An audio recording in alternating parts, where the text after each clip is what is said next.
to kick things off, let me ask you something. Do you ever wait until you're warming up to really start thinking about the match? I get it. I used to do the same. I tell myself, if I just crush the warm-up, everything will fall into place automatically. But the reality is, that's not how it works. Because if you wait until you're warming up to get your head into the game, you're already starting off from behind. For me, match day prep starts a few days ahead. That's when I start visualizing the game in my head. I think about my positioning, the players I'll be facing, and where they like to shoot. I picture myself making the saves, staying calm under pressure, and communicating with my defenders. And even on the morning of the game, whether I'm having breakfast or just relaxing, the game is already on my mind. One of the things I always do is to check the weather. Is it going to be windy, rainy, sunny? Whatever it is, I want to know so I can mentally prepare for those conditions too. So by the time I get to the stadium and I start warming up, I'm not using that time to get focused. I'm already there. The warm-up is just about sharpening my technique and building my confidence. So the next time you have a match, don't wait until the warm-up to get locked in. Start your mental prep early. Picture yourself making those saves. Get your mind in the game ahead of time. And when your warm-up starts, you'll already be in the zone. Now that you got your mind locked in, let's talk about something just as important. And trust me, I learned this the hard way. I remember a game where I felt great in the first half. I was making big saves, reading the game perfectly, and everything was on point. But when the second half came around, I hit a wall, my legs felt heavy, my reaction slowed down, and that sharpness I had earlier completely gone. The problem? I didn't fuel my body properly. And it's just like driving a car. You might have a powerful engine, but if the tank's empty, you're not going anywhere. And goalkeeping is no different. You might be feeling mentally ready, but if your body's running on empty, it's only a matter of time before you crash. That's why what you eat before a game is so important. And the day before a game, make sure your meals are packed with energy. Something like grilled chicken and rice or pasta is great. You want long-lasting energy that won't weigh you down. And on match day itself, keep it light. For me, oatmeal with fruit or a chicken sandwich a few hours before kickoff works perfectly. It gives me the energy I need to focus without me feeling heavy. And of course, hydration. Start sipping water early. Don't wait until you're already on the field. Staying hydrated throughout the day keeps your energy level up and your focus sharp. But hey, sometimes things don't go as planned. That's why I always keep 2 energy bars and some bananas with me on match day. They're quick, easy to digest, whether it's before the game or during halftime. They'll give you that extra boost when you need it the most. Real quick, guys, if you ever caught yourself thinking, what if I'm just not good enough? Don't worry, I've been there, and I promise you, it's not about talent. It's about having the right plan. If you think that's something you need, I'll leave the link in the description. Anyways, let's get back to the good stuff. All right, so you got your mind right and you're fueling your body like a pro.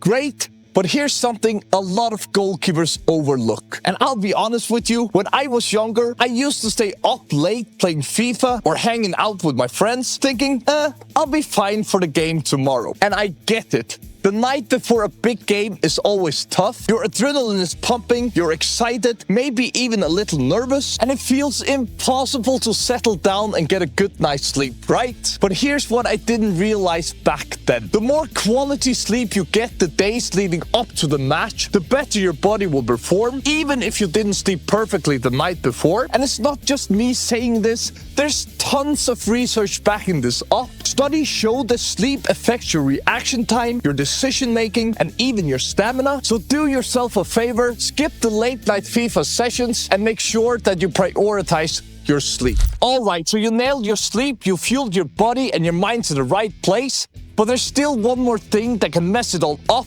if you don't get it right. And I'll never forget this one game where the stakes were high, everything felt bigger, the crowd, the noise, the pressure. My heart was racing, my palms were sweaty, and all I could think was, what if I mess this up? I'm guessing you felt that way too, right? Every goalkeeper, no matter how good or experienced, feels that pressure. It's completely normal. It's not about getting rid of those nerves completely. It's about using them, because if you let them take over, your performance is gonna crash. But if you learn to control them, that's when you turn those nerves into something powerful. And here's what worked for me over the years. When those nerves kick in, whether it's before the game or even in the middle of it, stop for a second and take a deep breath. I know it sounds simple, but trust me, it really works. Breathe in slowly through your nose, hold it, and breathe out slowly through your mouth. Doing this calms your heart rate and clears your head. Next, focus on what you can control. You can't predict everything that's going to happen in a match. You can't control every shot or cross, but you can control your positioning, your communication, and your decisions. And that's all that matters. Stay present and focus on what's right in front of you. And lastly,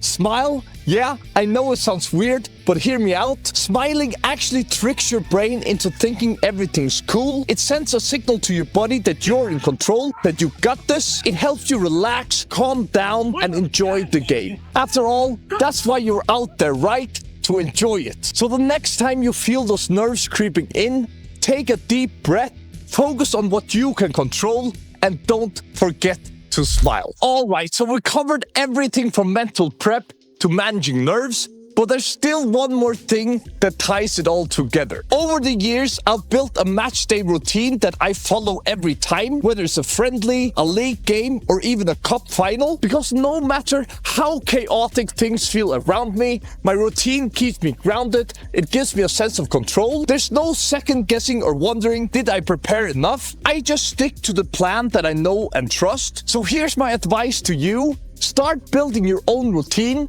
It doesn't have to be perfect from day one. Over time, you'll fine-tune it and find what works best for you. Start small, maybe sticking to the same pre-match meal that gives you energy, or warming up the same way before each game. Then you can build on from there. And once you got that routine locked in, that's when you can step onto the field with more confidence, focus, and control than ever before. But here's the thing. Your match day routine is just one part of the puzzle. If you really want to improve as a goalkeeper, it's the habits you build in training that will make the difference. So if you want to make sure that your training habits are setting you up for success, click here and watch my next video